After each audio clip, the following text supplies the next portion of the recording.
In today's video, I'm going to teach you how to use RingCentral in 2025, guiding you through each crucial step to maximize your efficiency.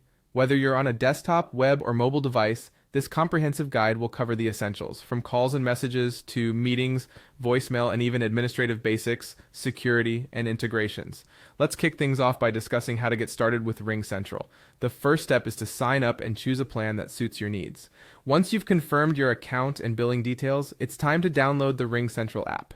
You can find this app for desktop, web, and mobile, and it's the heart of RingCentral, where you'll manage all your calls, messages, and meetings. Now, let's dive into your day-to-day core workflow. Start by opening the app, where you'll become familiar with the main tabs: calls, messages, meetings, contacts, and settings. This is your hub for managing your communications. Making a call is straightforward. Simply click on the Calls tab, dial a number, or choose a contact. RingCentral also offers advanced call control features like transfer and call park, which can be very handy if you have a team to collaborate with. To manage incoming calls efficiently, you'll want to set your device preferences so you can control which of your devices ring, whether it's the desktop app, mobile app, or desk phone. Furthermore, setting up call rules and an auto receptionist is beneficial for handling calls during off hours or for complex routing needs. Text communications are simple on RingCentral. You can use the Messages tab to send SMS and MMS from your RingCentral number, and it works seamlessly across mobile and desktop. When it comes to video meetings, you can easily schedule or start meetings from the Meetings tab. Joining is simple through a link or directly via the app. RingCentral also provides tutorials for advanced meeting features such as recording and screen sharing, which can enhance your virtual meetings.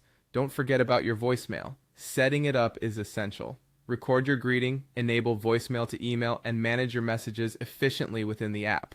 If you need to forward calls, turn on the Forward All Calls feature from the Call Rules section in the app or the admin portal, allowing for forwarding to colleagues or external numbers and setting ring timeouts.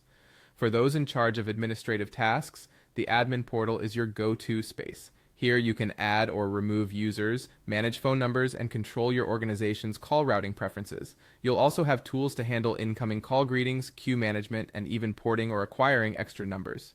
Security is paramount, so enabling multi-factor authentication, MFA, is strongly recommended.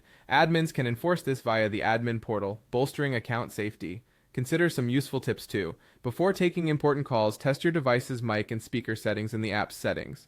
For optimal call quality, use headphones. If policy allows, enabling call recording can be invaluable for reviewing quality and conducting training. Finally, be sure to explore official RingCentral tutorials for quick walkthroughs that can enhance your user experience. Thank you for joining me in this guide to using RingCentral effectively in 2025. With these insights, you're now set to make the most of this powerful communication tool.